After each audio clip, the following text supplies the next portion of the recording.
ज़िंदगी के साथ भी, ज़िंदगी के बाद भी। आप समझ ही गए होंगे मैं किस चीज़ के बारे में बात कर रहा हूँ। मैं एक ऐसे इंश्योरेंस कंपनी के बारे में बात कर रहा हूँ, एक ऐसी बीमा कंपनी के बारे में बात कर रहा हूँ जिसको भारत का हर एक नागरिक अच्छे तरीके से जानता है।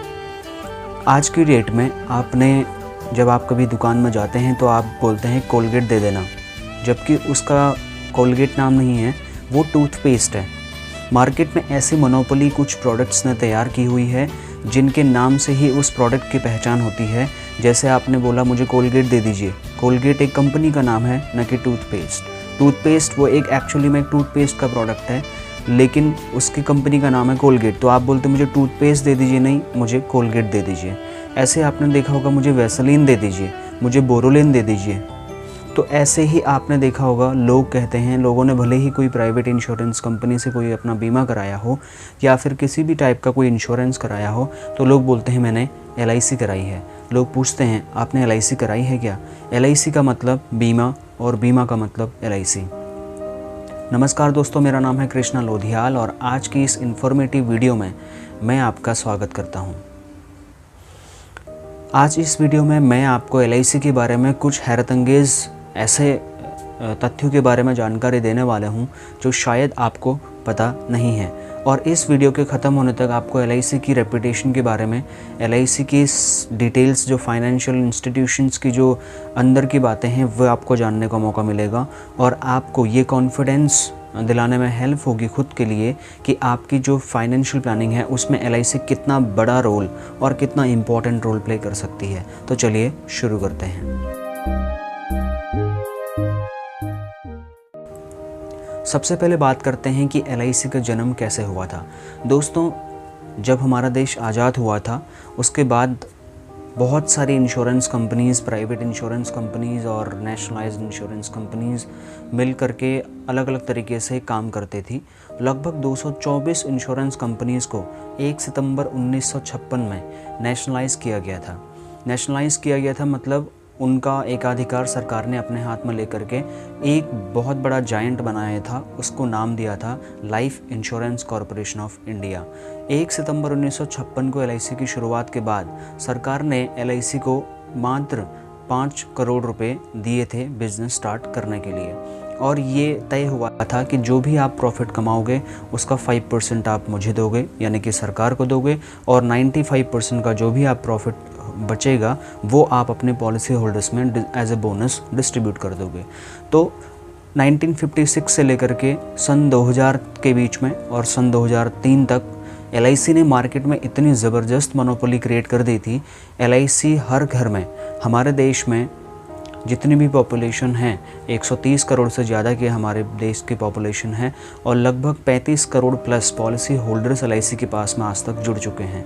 हर घर में, जिस भी घर में अगर हम देखें तो एक न एक LIC की एक्टिव पॉलिसी आपको मिलेगी ही मिलेगी। तो कहने का मतलब ये है कि LIC ने सन 2000 से 2003 तक ऐसी मोनोपोली क्रिएट कर दी थी, वहाँ पे एक अधिकार क्रिएट किया हुआ था क्योंकि वहाँ पे कंपटीशन भी नहीं था। लेकिन उसके बीच में जब ग्लोबलाइजेशन का दौर आया तो प्राइवेट इंश्योरेंस कंपनीज़ को भी यहाँ पे एंटर दी गई और उसके बाद LIC को जो मार्केट शेयर है वो थोड़ा थोड़ा प्राइवेट इंश्योरेंस कंपनीज़ के लिए रास्ता भी खुल गया। LIC के बारे में सबसे इम्पॉर्टेंट चीज़ें मैं आपको कुछ बताना चाह रहा हूँ जो आपके लिए जानना बहुत ज़्यादा ज़रूरी है कि LIC इतनी बड़ी कंपनी बनी कैसे। LIC ने शुरुआत की थी मात्र 5 करोड़ रुपए से लेकर के, और आज लगभग 64वां, हमने 1 सितंबर को हमने LIC का 64वां एनिवर्सरी सेलिब्रेट किया। आज की डेट में LIC की जो एसेट वैल्यू है, जो 5 करोड़ से शुरुआत हुई थी, वो आज लगभग 31 लाख करोड़ रुपए की हो चुकी है। इंडिया में जो इंश्योरेंस सेक्टर का जो मार्केट का पोर्टफोलियो है दोस्तों, जो मार्केट साइज़ है वो लगभग 40 से 41 लाख करोड़ रुपए का है। इसमें LIC का जो मार्केट शेयर है वो लगभग आपको मैंने बताया 31 लाख करोड़ रुपए से प्लस में है। तो कहने का मतलब ये है कि लगभग 74 या 76% जो मार्केट शेयर है वो LIC के पास में इंश्योरेंस सेक्टर का। बाकी जो 24 प्राइवेट इंश्योरेंस कंपनीज़ फ़ॉरेन से आकर के यहाँ पर किसी नेशनलाइज्ड इंश्योरेंस कंपनी के साथ उन्होंने टाई अप किया हुआ है, जैसे भारतीय एक्सा, और ICICI लोम्बार्ड, HDFC अर्गो, एडेलवाइट, ऐसे करके बहुत सारे 24 इंश्योरेंस कंपनीज़ हैं। उनका जो टोटल जो बिज़नेस है वो मिला करके है, यानी कि 10 लाख करोड़ का बनता है। और जो LIC का जो मार्केट शेयर है वो लगभग आपके पास, मैंने आपको बताया, 31 लाख करोड़ का है। LIC हर साल, ये आपको जान करके आश्चर्य होगा, लगभग 3 लाख करोड़ रुपए का प्रीमियम इकट्ठा करती है अपने कस्टमर्स के थ्रू। अब आपके दिमाग में ये सवाल आ रहा होगा, ये LIC इतना पैसे का करती क्या है? दरअसल में दोस्तों, LIC बहुत बड़ा जायंट है। LIC इंडिया में ही नहीं, बाहर बहुत सारी कंट्रीज़ में भी अपना इन्वेस्टमेंट करती है। और LIC की जो इन्वेस्टमेंट है वो इतने ज़्यादा सॉलिड इन्वेस्टमेंट होते हैं। 2008 का जो क्राइस आया था, वर्ल्ड की हर कोई इंश्योरेंस कंपनी कोलैप्स करने वाली थी, लेकिन LIC को उस टाइम पर भी नुकसान नहीं हुआ था। उस टाइम पर भी LIC के शेयर्स अच्छे रेट्स में बिके हुए थे। और LIC ने 1956 से लेकर के सन 2000 के बीच में लगभग 18% की ग्रोथ की थी। 18% की ग्रोथ करने के बाद सन 2000 से 2020 में, यानी कि जब हम ये वीडियो शूट कर रहे हैं, तो इस बीच में LIC ने 26% का ग्रोथ दिखाया है। और इससे ये बात प्रूफ हो जाती है कि ये बहुत ज़्यादा प्रॉफिट मेकिंग कंपनी है। इसमें सबसे बड़ी इसकी पॉजिटिविटी दोस्तों ये है, हर 1 सेकंड में LIC की 3 पॉलिसीज़ मार्केट में सेल हो रही होती हैं। 24/7 का मैं राउंड फिगर कैलकुलेशन आपको बता रहा हूँ, तो ये बात है। दूसरा, LIC जो इन 3 लाख करोड़ रुपीज़ का कलेक्शन, LIC हर साल 3 लाख करोड़ रुपए का जो प्रीमियम इकट्ठा करती है, उसको वो LIC अपने सब्सिडियरीज़ के माध्यम से, अपने PSUs के माध्यम से इन्वेस्ट करती है, गवर्नमेंट बॉन्ड्स में इन्वेस्ट करती है, सरकार को, स्टेट गवर्नमेंट और सेंट्रल गवर्नमेंट को लोन देती है। उसके माध्यम से LIC को बहुत ज़्यादा हज़ारों करोड़ रुपए में प्रॉफिट अर्न होता है, जिसकी हेल्प से LIC अपने बोनस रेट्स के माध्यम से अपने कस्टमर्स में वो 95% का बोनस डिस्ट्रीब्यूट करती है। अब बात करते हैं LIC के सब्सिडियरीज़ के बारे में। LIC की मेनली 2 सब्सिडियरीज़ हैं, जिसमें सबसे बड़ा मेन रोल है IDBI बैंक का, दूसरा है LIC हाउसिंग फाइनेंस का। LIC हाउसिंग फाइनेंस भी बहुत बड़ा जायंट है और LIC हाउसिंग फाइनेंस के रेट्स बहुत अट्रैक्टिव हैं और लोगों को बहुत पसंद आते हैं, इसलिए वो बहुत ज़्यादा अच्छा ग्रो अभी कर रहा है मार्केट में। LIC के कुछ PSUs के बारे में मैं आपको बता दूं, जो बहुत वेल नोन प्रोडक्ट है मार्केट में। ONGC का नाम आपने सुना होगा, oil India gas corporation of India limited. भेल का नाम आपने सुना होगा, भारत हैवी इलेक्ट्रॉनिक लिमिटेड। और अब बात करता हूं दोस्तों LIC के प्रॉफिट के बारे में।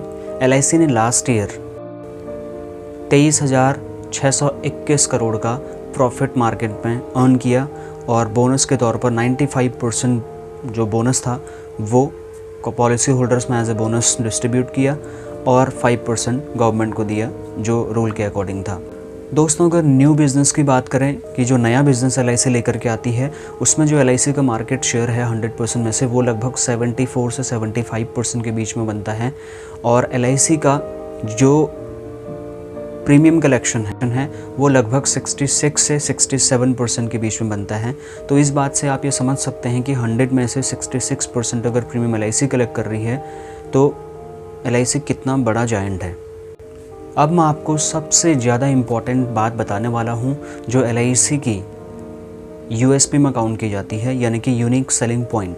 क्यों हर कोई आदमी LIC की पॉलिसी को लेना सिक्योर और सेफ़ मानता है, उसके पीछे सबसे बड़ा जो रीज़न है दोस्तों वो ये है, LIC अपने सभी ग्राहकों को, सभी पॉलिसी होल्डर्स को एक तरह की गारंटी देती है उनकी सेविंग्स का, उनके बोनस रेट्स का। सरकार के इंश्योरेंस एक्ट 1956 के अंतर्गत सरकार ने ये कहा है, ये पार्लियामेंट से एक्ट पास हुआ है, उसके अंतर्गत ये कहा गया है कि LIC के पास जिस भी कस्टमर की पॉलिसी है उस इन्वेस्टमेंट का सरकार गारंटी लेती है।